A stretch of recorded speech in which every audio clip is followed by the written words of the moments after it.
Good morning, YouTube. All right, I'm about to show you how to make the simplest pork chops with pan gravy that comes out just right every time. All right, we don't have time to mess around these days, and we really don't have time to mess around with dried pork chops. This recipe shows you how to do it so it is just right every time. All right, let's go. We've got a family to feed.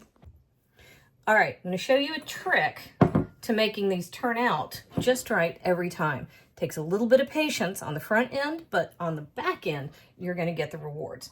All right, so we're going to make a dry brine, and we're going to do it with about 2 teaspoons of salt, about 2 teaspoons of black pepper. I have too much pepper in there, so I got to be careful.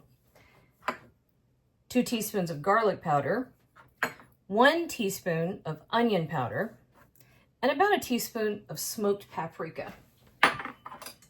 For the longest time, for some reason, dry brine just confused me. I didn't know what it was.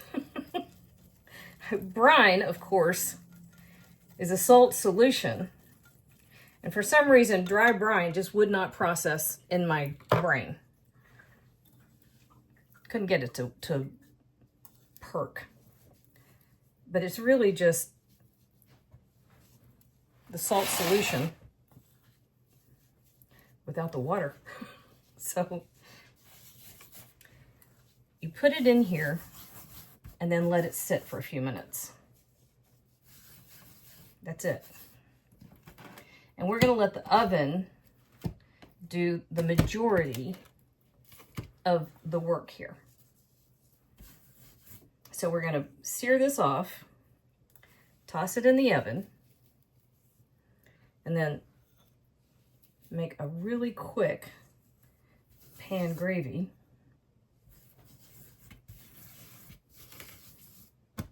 While these finish baking. All right, so we're going to give this half an hour, so a little bit of patience.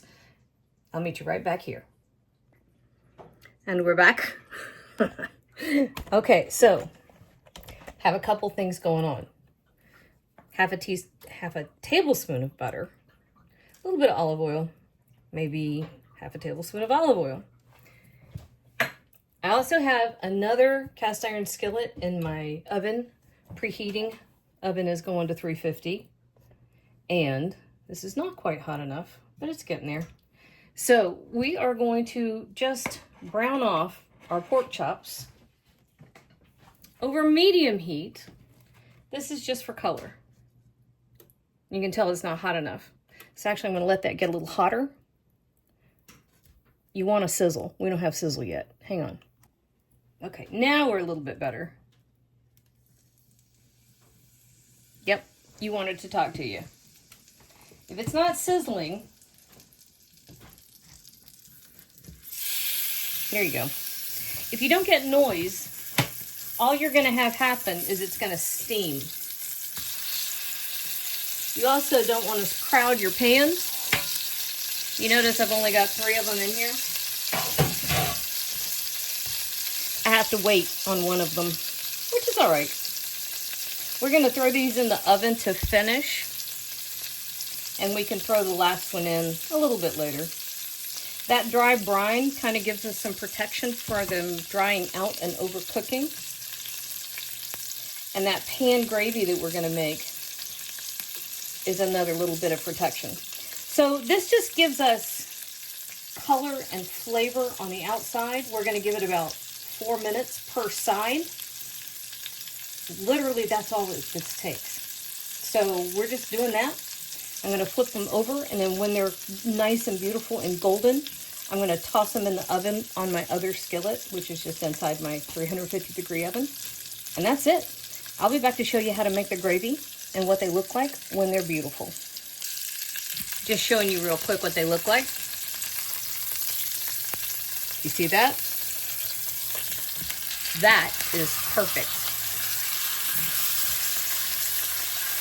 That's it. I just wanted to show that. Okay. Our last pork chop is browned off.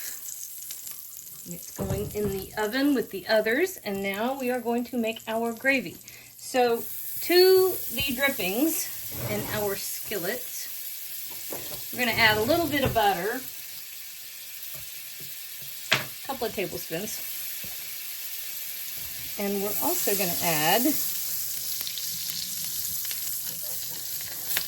couple tablespoons of flour.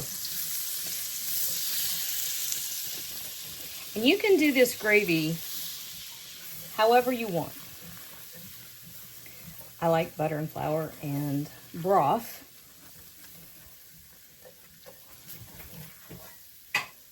And you can use whatever kind of broth you have. I happen to have homemade chicken broth. You can use beef broth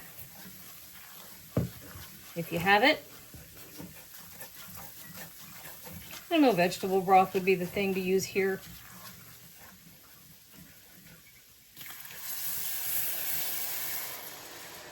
You could use bouillon, that'd be fine. And you can season it however you'd like. If you want to throw in some herbs, have at it. I like to throw in fresh thyme or fresh parsley. But remember, this week we are keeping it easy. So we just whisk this together. And all it has to do is come up to a simmer just to cook off that raw flour taste. And this is one of those things that just gives us that hearty comfort food. It's winter and I don't want to mess around kind of flavor. So give this just a minute. It's going to come up to a simmer. That will make sure that it comes all the way up to thickening power. And we'll give it a taste. There we go. See the simmer? Just barely, but it's there. Yeah, there we go. So we give it a taste. Okay, need salt, big time. That was our homemade broth, but I tend not to season homemade broth. And it does need a pop of something. It needs some acid or mustard. Mustard is the easiest thing to grab. Just needs something to balance the butter. Hello. Hello. Stocking food, are we? Yes. He did not want to go outside because it's raining. Ah, our dachshund puppy is a bit precious when it comes to rain. It's all right, so am I. All right, let's see how that is. Oh yeah, that's what we needed. All right.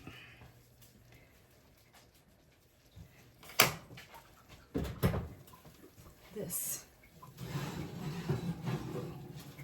is perfect. All right, pork chops out of the oven. Turn the heat off on our gravy. And now everybody goes together. And as always, when you have pan juices, you make sure you capture them. Ta-da! And that, y'all, is the quickest, easiest way to do super easy, juicy pork chops. Whoop! Now I've got it in lava. There we go. I'm gonna burn myself. It's a dangerous bite. It is a dangerous bite. You know what? It's gonna be worth it. Oh my God. Mm-hmm. Yep.